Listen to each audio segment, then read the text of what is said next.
और इनका erectile dysfunction का जो प्रॉब्लम था वो भी पूरी तरह सॉल्व हो गया। इनका न्यूरोजेनिक इरेक्टाइल डिस्फंक्शन पूरी तरह सॉल्व हो गया, इनका केस भी क्लोज हो गया। तो होम्योपैथी में हर तरह का हर एक सेक्सुअल प्रॉब्लम का बहुत ही बढ़िया इलाज है, लेकिन वो इलाज संभव तब हो पाएगा जब आप किसी अच्छे डॉक्टर के पास जाकर उनके सामने बैठकर उनको केस टेकिंग पूरी तरह देकर जब आप इलाज लेंगे तभी ये संभव हो पाएगा। दोस्तों, क्या आपको पता है कि यदि आपका कमर में अगर आपको चोट लग जाए या आपका रीढ़ की हड्डी में अगर आपको चोट लग जाए या आपका स्लिप डिस्क हो जाए, आपको साइटिका की प्रॉब्लम स्टार्ट हो जाए, तो भी आपको नपुंसकता हो सकता है इसके कारण से। मैं अक्सर पेशेंट को ये कहते हुए सुनता हूँ कि डॉक्टर साहब मेरा अंदर कोई भी प्रॉब्लम नहीं थी, लेकिन जब से मुझे ये साइटिका की प्रॉब्लम स्टार्ट हुई या स्लिप डिस्क हो गया, मेरा रीढ़ की हड्डी में चोट लग गया, उसके बाद से मुझे सेक्स प्रॉब्लम स्टार्ट हो गया। तो ऐसा क्यों होता है कि स्लिप डिस्क होने के बाद, कमर में चोट लगने के बाद या रीढ़ की हड्डी में चोट लगने के बाद सेक्स प्रॉब्लम स्टार्ट हो गया? ऐसा क्यों होता है किसी में? तो आज हम लोग इसी टॉपिक का ऊपर बात करने वाले हैं और होम्योपैथिक ट्रीटमेंट के जरिए कैसे इसे हम लोग ठीक कर सकते हैं ये भी हम लोग जानेंगे। तो मैं डॉक्टर सुब्रता और आप सभी का फिर से एक बार बहुत बहुत स्वागत करता हूं अपने इस YouTube channel homeo care tips पे। तो दोस्तों, ऐसा क्यों होता है कि स्पाइनल कॉर्ड में चोट लगने के बाद, रीढ़ की हड्डी में चोट लगने के बाद, लंबर रीजन में चोट लगने के बाद, L1, L4, L5 में चोट लगने के बाद क्यों सेक्स प्रॉब्लम स्टार्ट होता है?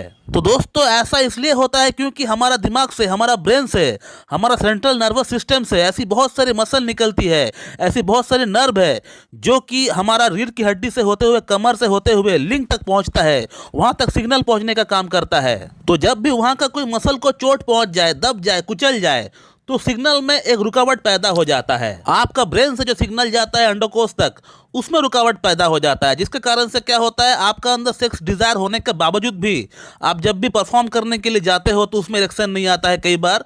या कई बार जो ऐसे भी पेशेंट हम लोग देखे हैं कि जो स्पर्म काउंट है, जो स्पर्म मोटिलिटी है, वो खराब हो गई है। और हमारे बीच मैक्सिमम लोगों को तो पता ही नहीं चलता है कि इस तरह का चोट लगने के कारण से भी इरेक्टाइल डिस्फंक्शन का प्रॉब्लम हो सकता है। और वो यहाँ वहाँ का लिंक के अंदर ब्लड फ्लो बढ़ाने वाली मेडिसिन खाते हुए रहते हैं, जिससे उनका प्रॉब्लम में कोई भी फर्क नहीं पड़ता है। क्योंकि ये जो केस है, ये न्यूरोजेनिक इरेक्टाइल डिस्फंक्शन का केस है, और न्यूरोजेनिक इरेक्टाइल डिस्फंक्शन का केस के भीतर ब्लड फ्लो का मेडिसिन आप लाख रुपया का खा ले, लेकिन फिर भी आपका यह प्रॉब्लम ठीक नहीं होने वाला। क्योंकि यहाँ पे ब्लड फ्लो का कोई मामला ही नहीं है, यहाँ पे दिमाग से सिग्नल का मामला है, सिग्नल में रुकावट है, तो उसको ठीक करना पड़ेगा, ना कि ब्लड फ्लो यहाँ पे ठीक करना है। तो जब भी मेरे पास कोई पेशेंट आता है सेक्सुअल प्रॉब्लम के रिगार्डिंग, और जब मैं उनका केस टेकिंग करता हूँ, मैं हमेशा इस बात पे फोकस करता हूँ कि कहीं पेशेंट को साइटिका की कोई प्रॉब्लम तो नहीं है, या फिर उनको कोई स्लिप डिस्क की प्रॉब्लम तो नहीं है, या स्पाइनल में कोई प्रॉब्लम तो नहीं है, पीठ में कोई दर्द तो नहीं है। मैं हमेशा इस बात पे फोकस डालता हूं। और अब सवाल आता है कि क्या होम्योपैथिक ट्रीटमेंट के जरिए इन समस्याओं को ठीक किया जा सकता है? तो मेरा आंसर है बिल्कुल ठीक किया जा सकता है, बल्कि होम्योपैथी ही एकमात्र एक ऐसी पैथी है जो इस तरह का न्यूरोजेनिक इरेक्टाइल डिस्फंक्शन की समस्या को बढ़िया तरीके से ठीक कर सकता है। लेकिन होम्योपैथी में इस प्रॉब्लम के लिए कोई भी फिक्स मेडिसिन नहीं है।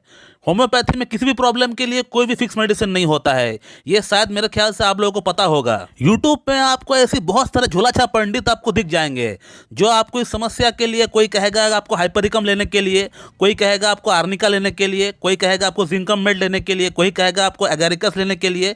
लेकिन दोस्तों, आपको किसी का बात भी नहीं सुनना है। अगर आपको ये समस्या है, न्यूरोजेनिक इरेक्टाइल डिस्फंक्शन है, तो आपको सीधा किसी एक अच्छी क्लासिकल एमडी होम्योपैथ के पास जाकर ही उनके अकॉर्डिंग ही आपको मेडिसिन खाना है। यूट्यूब वीडियोस देखकर अगर ट्रीटमेंट करेंगे खुद से, तो आपका जिंदगी में प्रॉब्लम सॉल्व नहीं होने वाला है। इस बात को आप लिख लीजिए। ये जो आप पेशेंट का स्क्रीनशॉट देख रहे हैं, इस पेशेंट को भी स्लिप डिस्क होने के कारण से न्यूरोजेनिक इरेक्टाइल डिस्फंक्शन उत्पन्न हुआ है, और इसने भी कई दिनों तक इन्होंने जो है सेल्फ मेडिकेशन किया। यूट्यूब वीडियोस देखकर, इनका उनका वीडियोस देखकर इन्होंने मेडिसिन खाया है, लेकिन उन मेडिसिन को खाने के बाद इनको 1% भी इनको फायदा नहीं पहुंचा। उसके बाद इनको लगा कि कहीं ना कहीं एक बार मुझसे कांटेक्ट करना चाहिए, ऑनलाइन कंसल्ट करना चाहिए।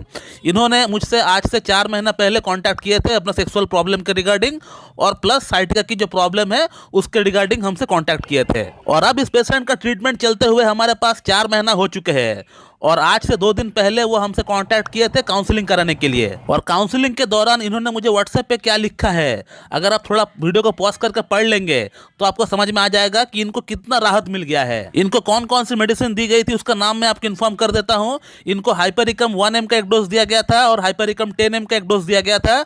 उसी के साथ हमने नेफेलियम को हमने इस्तेमाल किया है। नेफेलियम 0/1 से हम लोग LM पोटेंसी से स्टार्ट किए थे, और उसके बाद हम लोग जो नेफेलियम का पोटेंसी को धीरे धीरे बढ़ाते गए, 0/10 10 तक इनका प्रॉब्लम पूरी तरह सॉल्व हो गया है और अब इनको कमर में भी कोई दर्द नहीं है और इनका इरेक्टाइल डिस्फंक्शन का जो प्रॉब्लम था वो भी पूरी तरह सॉल्व हो गया। इनका न्यूरोजेनिक इरेक्टाइल डिस्फंक्शन पूरी तरह सॉल्व हो गया, इनका केस भी क्लोज हो गया। तो होम्योपैथी में हर तरह का हर एक सेक्सुअल प्रॉब्लम का बहुत ही बढ़िया इलाज है, लेकिन वो इलाज संभव तब हो पाएगा जब आप किसी एक अच्छी डॉक्टर के पास जाकर उनके सामने बैठकर उनको केस टेकिंग पूरी तरह देकर जब आप इलाज लेंगे तभी ये संभव हो पाएगा।